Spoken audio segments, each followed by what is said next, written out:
बारगाह में मैंने फिर अर्ज किया, या रसूल अल्लाह सल्लल्लाहु अलैहि वसल्लम, अज्जल की बारगाह में गाजी कौन है?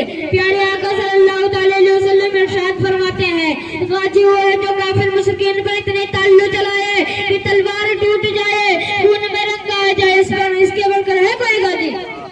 हज़रात, इन बुजुर्गानों दीन की जिंदगी अपने सामने रखते और अपने हालात को देखते, कि अफसोस की बात है कि मस्जिद से सदा आ रही है हय्या अलस सलाह हय्या अलल फलाह, और नमाज की तरफ आओ, और फलाह की तरफ आओ, और कामयाबी की तरफ आओ, लेकिन हम और आप आराम की नींद सो रहे हैं, बिस्तर पर घर्राटे ले रहे हैं, फिर वो जी पुकारता है अस्सलातु खैरुम मिनन नौम, नमाज नींद से बेहतर है। हम और आपके कानों में अजान की आवाज जा रही है, अजान की आवाज सुनते हैं, फिर भी बावजूद आराम की नींद सो रहे हैं, बिस्तर पर घर्राटे ले रहे हैं, नमाज से कोई मतलब नहीं है। किसी शायर ने खूब कहा है, यहाँ करोगे मनमानी, अरे यहाँ करोगे मनमानी तो वहाँ होगी रह जानी।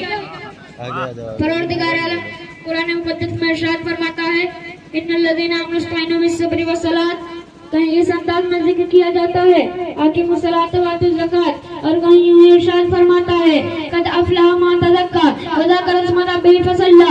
अल्लाह तबारक व तआला कुरान के मुतालिक अपने कलाम मुक़द्दस में एक एक जगह अनोखे अल्फाज में निराले अंदाज में नमाज का जिक्र फरमाया है, कहीं ज़कातों के साथ हुक्म दिया है, तो कहीं बात और बुराइयों को रोकने वाला फरमाया है, तो कहीं मोमिन को हुक्म है कि बस नमाज से मतलब रखो।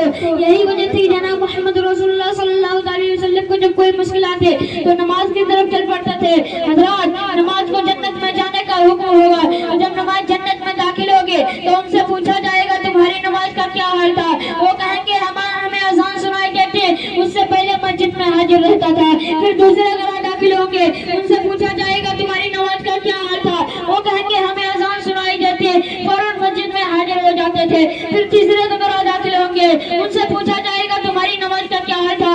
वो कहेंगे हम अज़ान के बाद नमाज के लिए वज़ू करते थे। अल्लाह कबीरा, नमाज कितनी प्यारी इबादत है। शुरू करते हैं जन्नतों के दरवाजे खोल दिए जाते हैं।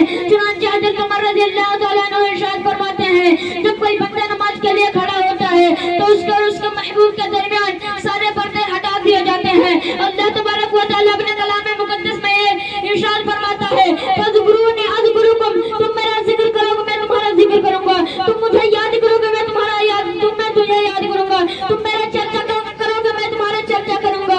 आइए जिक्र हदीस में वाक़या सवाल फरमाए। हुजूर सल्लल्लाहु अलैहि वसल्लम ने इरशाद फरमाया है, ना अमल लिखने वाले फरिश्तों को, ऐसे फरिश्तों को मुक़र्रिन फरमाया है, और जब किसी जमात में मशगूल भी पाते हैं तो दूसरे फरिश्तों से कहते हैं अपने मतलब चीज की तरफ आओ। लिहाजा सब फरिश्ते जमा हो जाते हैं और उनको आसमान तक घोड़े में ले लेते हैं। अल्लाह तबारक व तआला इरशाद फरमाता है, ऐ फरिश्तों मेरे बंदे को तुम किस हाल में छोड़ दिए हो और वो क्या कर रहा था? फरिश्ते अर्ज करते हैं, या अल्लाह तेरा बंदा हमको सना कर रहा था। रब्बे जलील इरशाद फरमाता है, और किस चीज से पनाह मांग रहा है? फरिश्ते अर्ज करते हैं, वो जहन्नम की आग से पनाह मांग रहा है। रब फरमाता क्या उन्होंने जहन्नम को देखा है? फरिश्ते अर्ज करते नहीं। रब फरमाता अगर वो जहन्नम को देख लेगा तो उससे भी ज्यादा नफरत करेंगे। रब फरमाता वो क्या चीज मांग रहा है? फरिश्ते अर्ज करते हैं जन्नत का सवाल कर रहा है।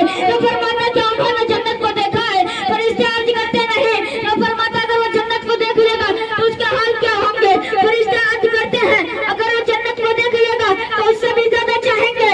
कसम खुदा की मुसलमानों, अल्लाह तबारक व तआला इरशाद फरमाता है, ऐ फरिश्तों मैं तुम्हें गवाह बनाता हूं, सबको मैंने बख्श दिया। जो मेरे बोलने में कहने में गलतियां तो वहाँ फरमा तो बेस्तगफिरुल्लाह रब्बी मिन कुल्ली जम्बि व अतूबु इलैहि व मा अलैना इल्ला अल बलाग। अस्सलामु अलैकुम व रहमतुल्लाहि तआला व बरकातुहू।